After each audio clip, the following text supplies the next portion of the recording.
నమ్మిన వాళ్ళకు ద్రోహం చేస్తాం, నమ్మిన వాళ్ళ గొంతు తీస్తామని చెప్పి ఈనాడు నిరూపించుకున్న ఘాతకుడు వాడు.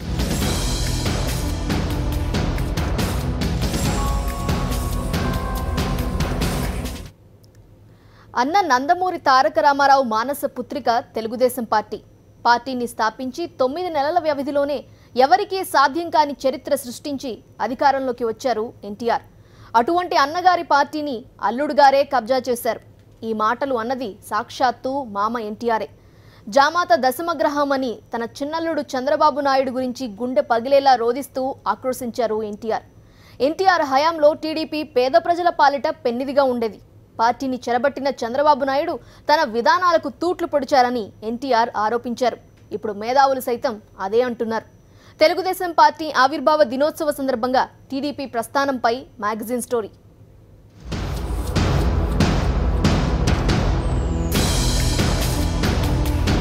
నమ్మిన వాళ్ళకు ద్రోహం చేస్తాం, నమ్మిన వాళ్ళ గొంతు తీస్తామని చెప్పి ఈనాడు నిరూపించుకున్న ఘాతకుడు వాడు.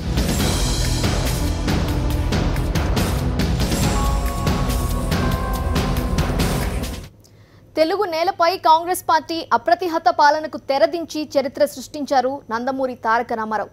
3.5 దశాబ్దాల కాంగ్రెస్ ఆధిపత్యానికి చరమగీతం పాడుతూ అన్న ఎన్టీఆర్ తెలుగుదేశం పార్టీని స్థాపించారు. పార్టీ పెట్టిన 9 నెలలకే అధికారంలోకి వచ్చి సరికొత్త చరిత్ర సృష్టించారు. తెలుగువాడి ఆత్మ గౌరవ నినాదంతో రాజకీయాల్లోకి వచ్చిన ఎన్టీఆర్ తుది శ్వాస వరకు దానికే కట్టుబడి ఉన్నారు. నమ్మిన వారే తనని వెన్నుపోటు పొడిస్తే ఆ మనస్తాపంలోనే కన్నుమూశారు. ఎన్టీఆర్ హయాంలో తెలుగుదేశం పార్టీ పేద ప్రజల పార్టీగా వెలిగింది, సంక్షేమంతో మెరిసింది.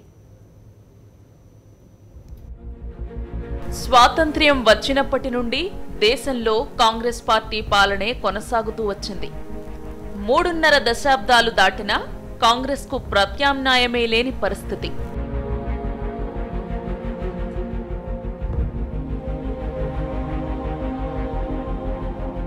రాష్ట్ర ప్రభుత్వాలు తమ సామంత రాజ్యాలన్నట్లు గాంధీ కుటుంబం వ్యవహరిస్తున్న రోజులవి. ఆ సమయంలోనే మన తెలుగు నేలకు చెందిన కాంగ్రెస్ ముఖ్యమంత్రి టంగుటూరి అంజయ్యను కాంగ్రెస్ అగ్రనేత రాజీవ్ గాంధీ దారుణంగా అవమానించారు. ఓ ముఖ్యమంత్రి స్థాయి వ్యక్తికే అంతటి అవమానం జరిగితే ఇక మామూలు మనుషుల మాట ఏంటి? అసలు తెలుగు వారిపై ఎక్కడో ఢిల్లీ నుంచి వచ్చిన వారి పెత్తనమేంటి? వారి అధికారమేంటి? తెలుగువాడి ఆత్మగౌరవానికి విలువే లేదా? ఈ ప్రశ్నలే తెలుగువాడి మదిలో మెదిలాయి.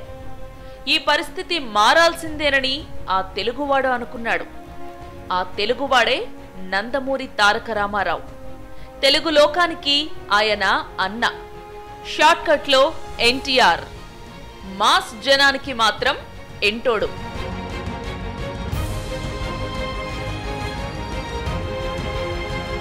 తెలుగు సినీ పరిశ్రమకు తిరుగులేని రారాజుగా వెలుగొందుతున్న ఎన్టీఆర్ ఊటీలో సర్దార్ పాపారాయుడు సినిమా షూటింగ్లో ఉన్నారు. తనకు ఎంతో ఇష్టమైన అల్లూరి సీతారామరాజు గెటప్లో ఉన్నారు. షూటింగ్ జరుగుతోన్న అన్నగారి మధ్యలో ఆలోచనలు పరిగెడుతూనే ఉన్నాయి. షూటింగ్ ముగిశాక కుర్చీలో కూర్చున్న ఎన్టీఆర్ ఆలోచిస్తూనే ఉన్నారు. ఢిల్లీ పెత్తనానికి గండి కొట్టాల్సిందే అనుకున్నారు. అప్పటికప్పుడు అందుబాటులో ఉన్న మీడియాను పిలిచి మేం రాజకీయాల్లోకి వస్తున్నాం అని ప్రకటించారు.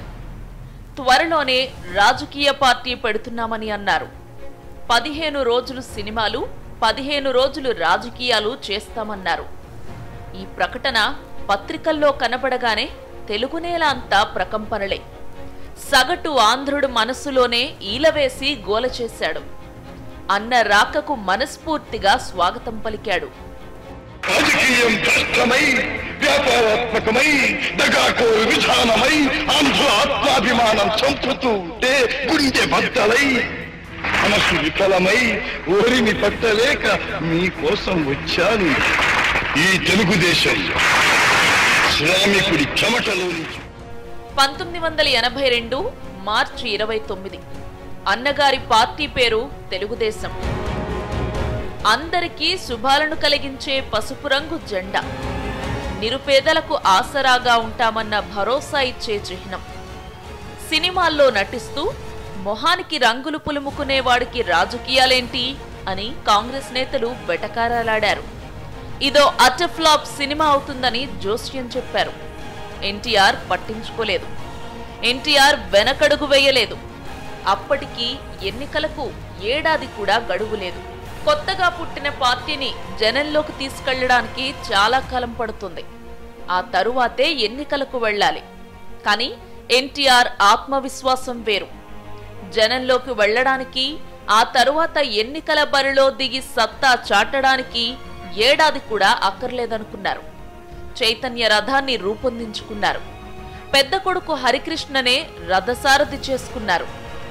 అంతే, ఇక విసుగు విరామం లేదు.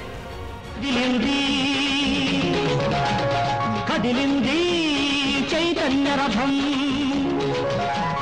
తెలుగు జాతికి నాడది తిరుగులేని ఆయుధం. కదిలింది కదిలింది చైతన్య రథం. మన కోసం కుబేరుడే కుచేలుడై వచ్చినాడు. సేవలందుకున్నవాడు సేవకుడై తిరిగినాడు.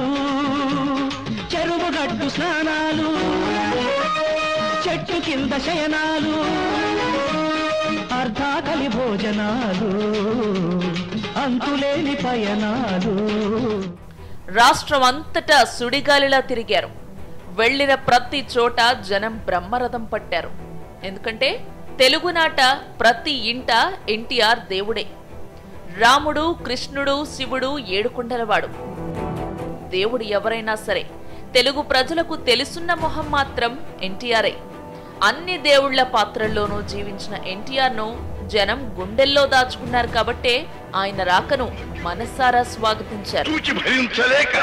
వెనకబడిన తరగతులు ఇంకా ఇంకా అట్టడుగుకు తొక్కివేయబడుతుంటే సహించలేక, జనాభాలో సగమున్న ఆడబడుచులు అన్యాయమవుతుంటే ఓరిని పట్టాలి. ఎన్నికల ప్రచారం జోరెందుకుంది.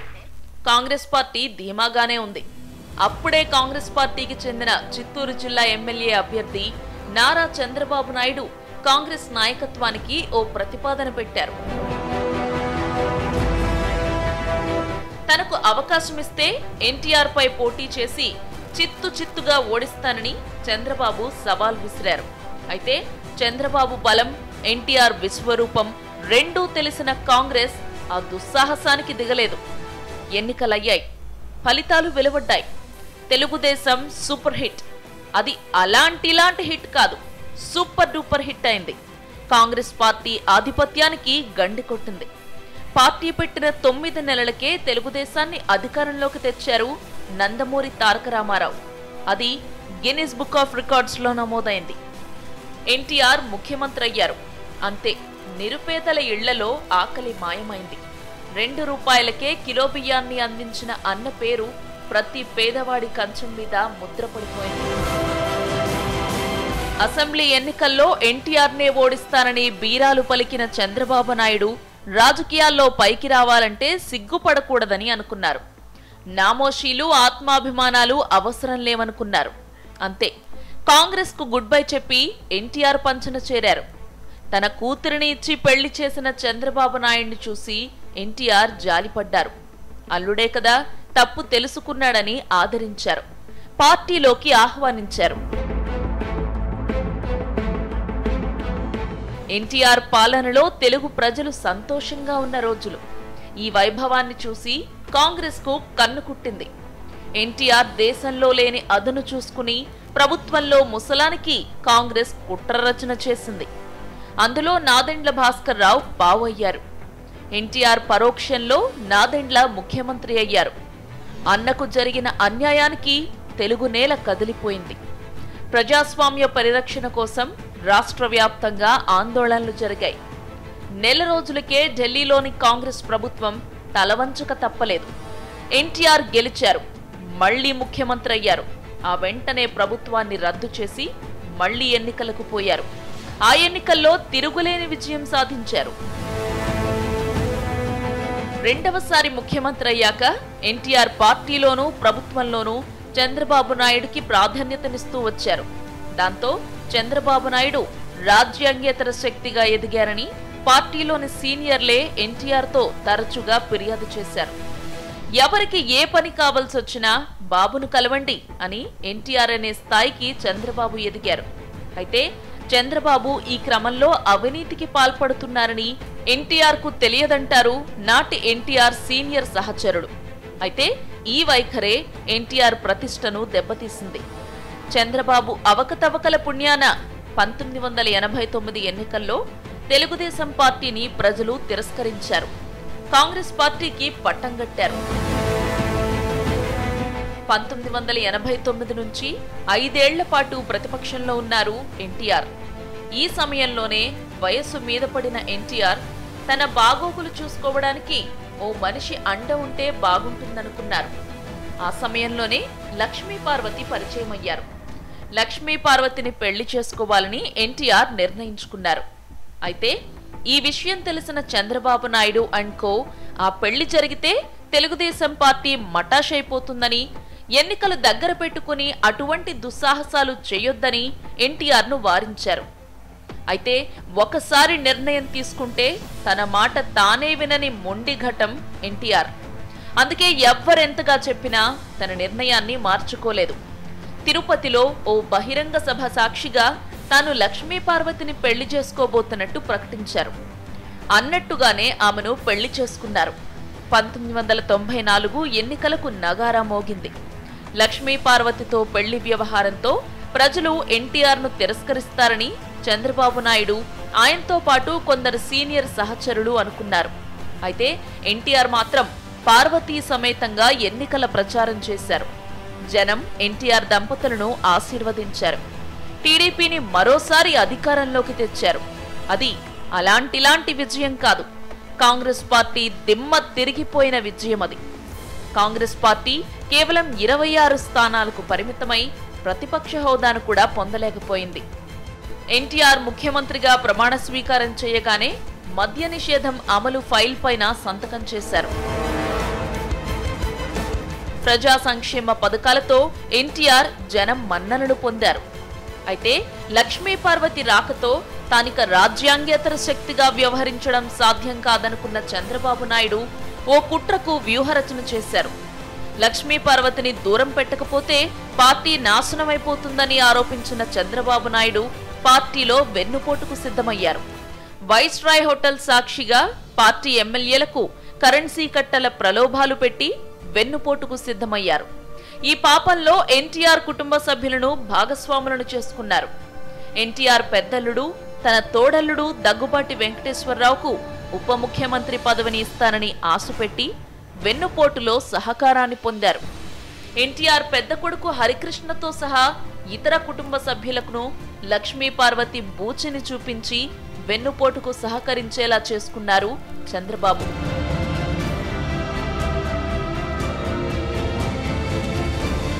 అందరినీ కలుపుకుని తనకు రాజకీయ భిక్ష పెట్టిన ఎన్టీఆర్ను ముఖ్యమంత్రి పీఠం నుంచి తప్పించారు చంద్రబాబు నాయుడు. తాను బతికి ఉండగా, తన పేరుతో గెలిచిన పార్టీ అధికారంలో ఉండగా తనను పార్టీ అధ్యక్ష పీఠం నుంచి తప్పించడానికి చంద్రబాబు ఎవరిని నిలదీస్తూ ఎన్టీఆర్ నిప్పులు చెరిగారు. తనకు అన్యాయం చేసిన కొద్దిపాటి ఎమ్మెల్యేలకు బుద్ధి చెప్పడానికి వైస్రాయ్ హోటల్కు వెళ్లారు ఎన్టీఆర్. అయితే పార్టీ అధ్యక్షుడిగా, సొంత మామగా ఎన్టీఆర్ పై ఎలాంటి గౌరవ మర్యాదలు కూడా చూపకుండా ఎన్టీఆర్ పై చెప్పులు వేయించారు చంద్రబాబు నాయుడు. పోలీసులు సైతం ముఖ్యమంత్రి హోదాలో వైస్రాయ్ హోటల్ కి వచ్చిన ఎన్టీఆర్ ను హోటల్లోనికి రానియకుండా అడ్డుపడ్డారు. తనకు జరిగిన అవమానంతో కంటతడి పెట్టిన ఎన్టీఆర్ తాను ఆ క్షణమే చనిపోయానని తీరని ఆవేదనతో అన్నారు.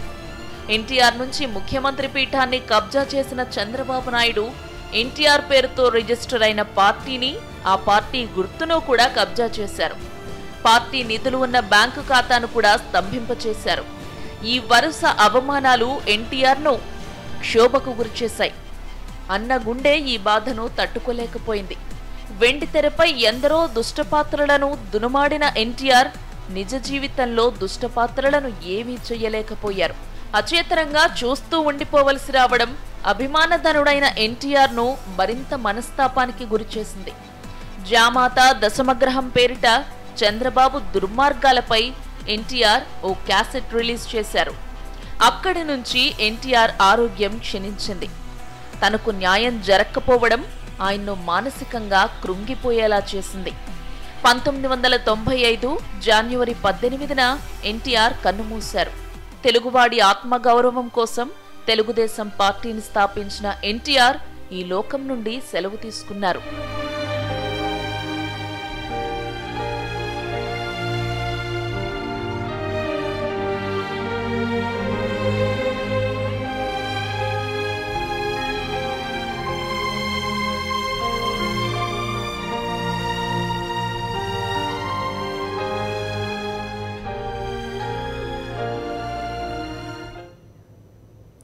ఎన్టీఆర్ హయాంలో టీడీపీ మెరిసింది.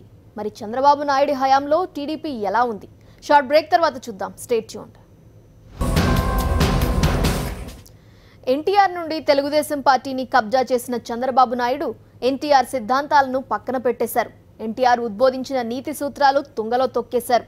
ఎన్టీఆర్ అనుసరించిన విలువలకు తిలోదకాలు ఇచ్చేశారు.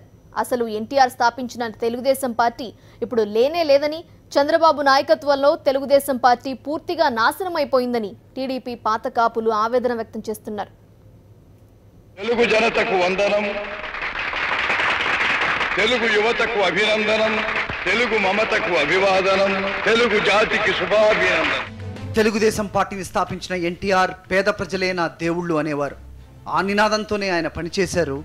మహానాడు సభలను పేద ప్రజల కోసమే అంకితం చేసేవారు. వారికి ఏదో ఒక కానుక ఇవ్వాలన్న ఆలోచనతోనే మహానాడు సమావేశాలు జరిగేవి. అందుకు అనుగుణంగా తీర్మానాలు చేసేవారు. పూర్తిగా తెలుగుదేశం పార్టీ విధానాలు, సిద్ధాంతాలు 2 రూపాయలు కిలో బియ్యం పోయినాయి. ఈయన వచ్చాక పేదవర్గ రైతుల హార్స్ పవర్ 50 రూపాయలు పోయి 350 రూపాయలు పెరిగిపోయినాయి.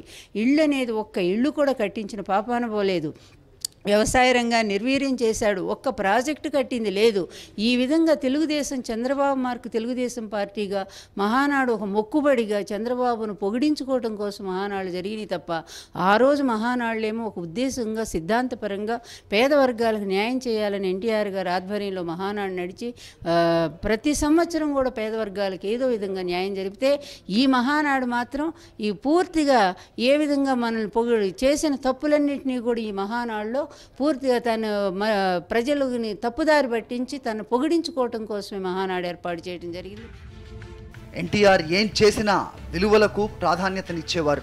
తనకంటూ కొన్ని సిద్ధాంతాలను రూపొందించుకొని వాటిని తూచా తప్పకుండా పాటించేవారు. తాను చెప్పిన దానికి కట్టుబడి ఉండేవారు. కానీ నేడు టీడీపీలో అటువంటి పరిస్థితి లేదంటున్నారు మేధావులు. దానికి మొదటి మహానాడు చూసాము, ఇప్పుడు మహానాడు చూస్తున్నాము. ఆ కళ, కథ వేరు. ఇప్పుడు కథ, ఇప్పుడు వ్యవహారం వేరు. ఇప్పుడు వ్యక్తి రాజకీయాలు ప్రధానంగా, అంటే ఎన్టీ రామారావు చుట్టూ వ్యక్తి రాజకీయాలు నడిచినా ఆయన ఒక వ్యవస్థను నిర్మించడానికి ఒక ప్రయత్నం చేశారు. ఇప్పుడు చంద్రబాబే ఒక వ్యవస్థగా మారడానికి, ఆయన కుమారుడు లోకేష్ని ఇది వ్యవస్థలో భాగంగా చేయడానికి ఈ మొత్తం వ్యవహారం అంతా నడుస్తున్నట్లుగా కనపడతా ఉంది.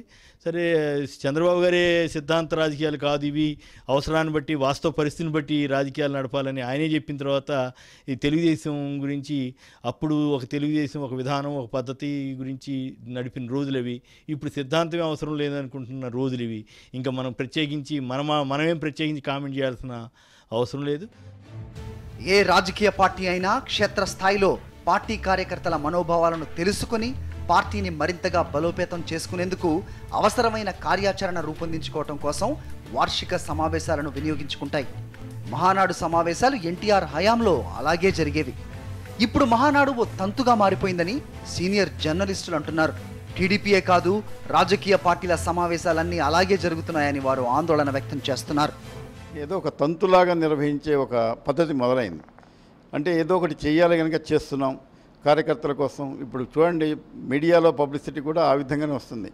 ఏదైతే కాంగ్రెస్ మహాసభలు పెట్టినా, లేకపోతే భారతీయ జనతా పార్టీ మహాసభలు పెట్టినా, ఇవాళ తెలుగునాడు అదే మన మహానాడు పేరుతో తెలుగుదేశం పార్టీ పెట్టినా కూడా వాళ్ళు ఇచ్చే ఏర్పాట్లలో ముఖ్యమైన అంశం ఏంటంటే, ఇన్ని రకాల కూరలు చేశారు, ఇన్ని రకాల ఆహార పదార్థాలు చేశారు, ఇవన్నీ చేశారని, ఇలాంటి వాటికి ఎక్కువ ప్రాధాన్యత ఇస్తున్నట్టు కనబడుతుంది. కాబట్టి ఏంటంటే ఒక తిరునాళ్ళలాగా రావటం, కలవటం, మాట్లాడుకోవటం, వెళ్ళటం, వీటికి ఎక్కువ ప్రాముఖ్యత ఉంటుంది తప్పితే ఒక నిజమైన రాజకీయ పార్టీగా ఏం చేయాలి, ఏమి ఎదుర్కోవాలి అనేది ఒక సందర్భం. వాటికి ఎంత ప్రాధాన్యత ఇస్తున్నారు అనేది అది స్పష్టంగా తెలిసిపోతూనే ఉంది. ఇక నుంచైనా ఎప్పుడైనా సరే రాజకీయ పార్టీ అనేది ఏంటంటే ఇలాంటి సందర్భాలకి ఒక సమీక్షలాగా ఉపయోగించుకోవాలి. గ్రామస్థాయి నుంచి కార్యకర్తలు వస్తారు కాబట్టి వాళ్ళ దగ్గర నుంచి ఫీడ్బ్యాక్ తీసుకోవడానికి ఎక్కువ అవకాశం ఉంటుంది. ఎన్టీఆర్ ఏనాడు ఢిల్లీ పెత్తనాన్ని అంగీకరించలేదు, ఢిల్లీ శాసనాలను ఆమోదించలేదు.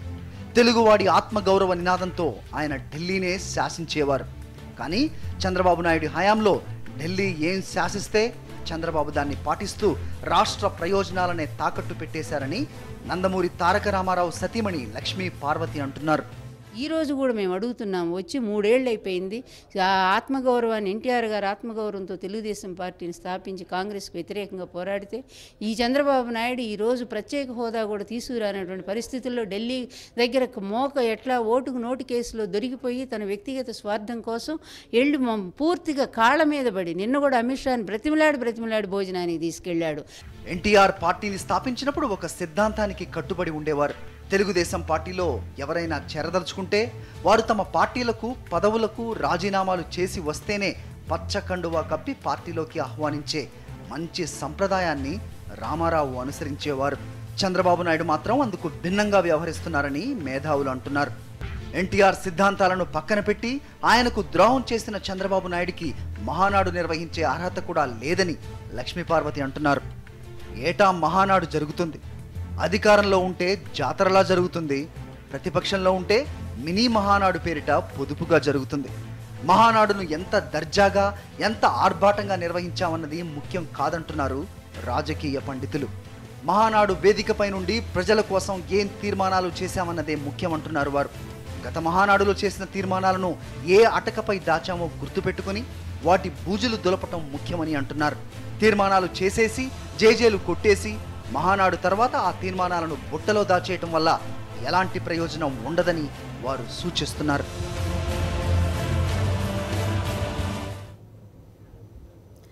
ఏటా జరుపుకునే మహానాడు సంబరాన్ని జరుపుకుంటున్నారు టీడీపీ నేతలు. పార్టీ వ్యవస్థాపకుడు నందమూరి తారక రామారావు కుటుంబ సభ్యులకు చోటు లేకుండా మహానాడు సమావేశాలు జరిపేసుకున్నారు. ఎన్టీఆర్ జ్ఞాపకాలు చెరిపేసుకుని ఆ విధంగా ముందుకు సాగిపోతున్నారు చంద్రబాబు నాయుడు. ఇది వాల్టి మ్యాగజైన్ స్టోరీ. Stay tuned.